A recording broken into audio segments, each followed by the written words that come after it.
He soaked an entire pool of toy airplanes in the bathtub, then carefully peeled off their logos and pasted them onto forged checks. With brimming confidence, he strode into the bank.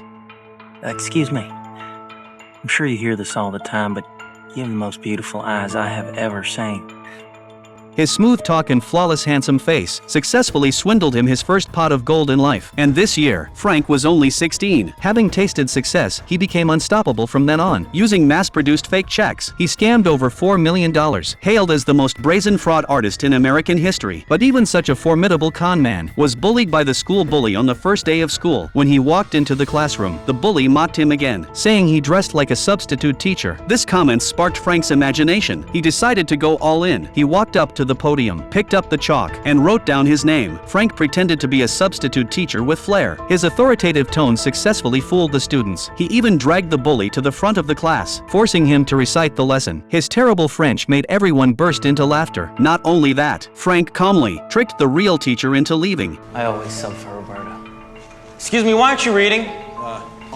I'll never come back to Bellamy Jefferson again. You tell them not to call me. What do they think? It's easy for a woman my age and all the money that it costs to travel? I tell you, they don't give a damn. By the time the school found out, Frank had already taught French to the students for 2 full weeks. Your son has been pretending to be a substitute teacher, lecturing the students, giving out homework. Your son held a teacher-parent conference yesterday and was planning a class field trip to a French bread factory in Trenton.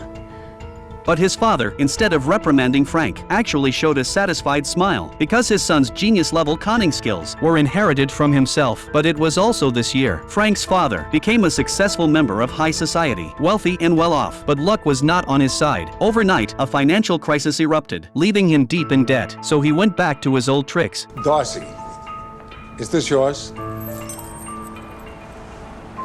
I just found it in the parking lot. Uh-huh. Must have slipped right off your neck.